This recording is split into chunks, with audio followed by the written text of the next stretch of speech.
नमस्कार। आज म तपाईलाई हजारौं वर्ष पुरानो एउटा अद्भुत ज्ञान यात्रामा लैजाँदैछु। यो यात्रा हो बृहदारण्यक उपनिषदको गहिराई र आधुनिक विज्ञानको प्रयोगशालाको संगम। बृहदारण्यक उपनिषद, यसको नामकै अर्थ हुन्छ वनको विशाल ज्ञान।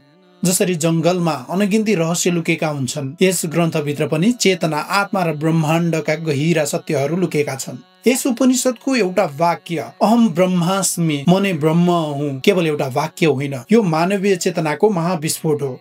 यसले भन्छ, तपाई सानो शरीर होइन, तपाई अनन्त चेतनाको प्रकट रूप हो। यो कुरा सुन्दा दार्शनिक लाग्छ, तर आधुनिक विज्ञान पनि क्रमशः यही दिशातर्फ आइरहेको छ। सेलुलर बायोलोजीले देखाएको छ कि हाम्रो शरीरमा करिब 37 ट्रिलियन सेल्स छन्। ती निरन्तर रिजेनरेसन भइरहेका छन्।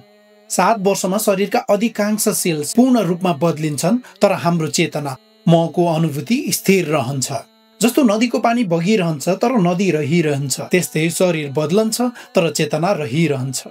क्वान्टम फिल्ड थ्योरी भन्छ ब्रह्माण्ड ठोस पदार्थले बनेको होइन, तर अनन्त एनर्जी फिल्डबाट बनेको छ।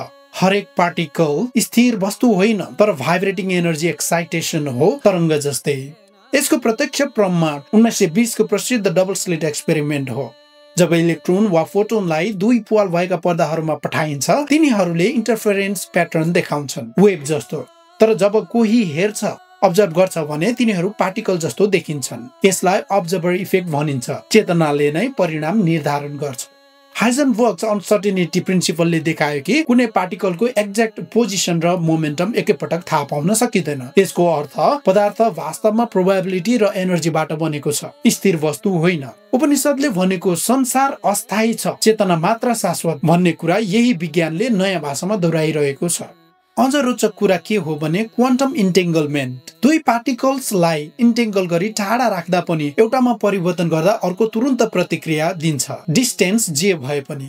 यो कुरा वेल्स थ्योरम टेस्ट र पछिल्ला प्रयोगहरूले निर्णायक रूपमा प्रमाणित गरिसकेका छन्। यसले उपनिषदको सर्वम खल्विदम ब्रह्म, सबै उही ब्रह्म हो भन्ने विचारलाई प्रत्यक्ष समर्थन गर्छ। हरेक कण आपसमा जोडिएका छन्, कुनै पनि वस्तु वास्तवमा एक्लै छैन। बिग ब्याङ थ्योरी भन्छ समय, स्पेस, एनर्जी र म्याटर सबै एउटै सिङ्गुलरिटीबाट उत्पन्न भएको थियो। हरेक तारा, ग्रह र प्राणी एउटै कस्मिक ओरिजिनबाट आएका हुन्। हामी सबै स्टार डस्ट हौं भन्ने कुरा स्पेक्ट्रोस्कोपी र स्टेलर न्युक्लियोसिन्थेसिसले प्रमाणित गरिसकेको छ।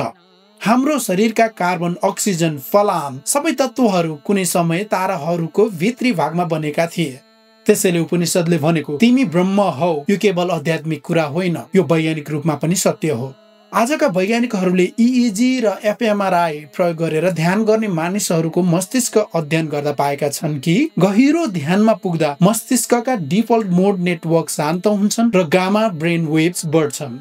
यही अवस्थामा आत्मा र ब्रह्मसँग एकताको अनुभूति हुने क्षण हो, जसलाई ऋषिहरूले सहस्राब्दी अगाडि नै अनुभव गरेका थिए।